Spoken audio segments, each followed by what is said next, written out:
ഇന്നത്തെ വീഡിയോ നല്ല ഹെൽത്തി ആയിട്ടുള്ള ടേസ്റ്റി ആയിട്ടുള്ള ഒരു ലഞ്ച് പ്രിപ്പറേഷനാണ്. അതും വളരെ ക്വിക്കായിട്ട് ചെയ്തെടുക്കാൻ പറ്റുന്നത്.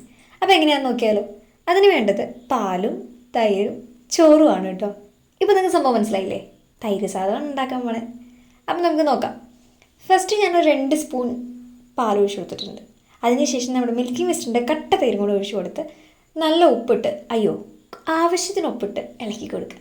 എനിക്ക് ഉപ്പ് ലേശം കൂടുതൽ വേണം, അതുകൊണ്ടാണ് ഞാൻ നല്ല ഉപ്പെന്ന് പറഞ്ഞത് കേട്ടോ.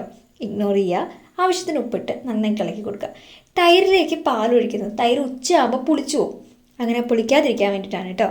നന്നായിട്ട് മിക്സ് ചെയ്ത് ചോറിട്ട് നന്നായിട്ട് മിക്സ് എടുത്തിട്ട് ലാസ്റ്റ് സ്റ്റെപ്പാണ് ഇച്ചിരി കടുകും മുളകും ഉണക്കമുളകാണേ കറിവേപ്പിലയോട് കൂടി മൂപ്പിച്ചിട്ട് അതിലേക്ക് ഒഴിക്കുക. നന്നായിട്ട് മിക്സ് ചെയ്യുക. കുറച്ച് കൊണ്ടാട്ടോ അല്ലെങ്കിൽ അച്ചാറും കൂട്ടിയിട്ട് ഉച്ചയ്ക്ക് ഇങ്ങോട്ട് കഴിക്കുക. അടിപൊളി. കൊതിയാവുന്നുണ്ട്. ടാറ്റാ.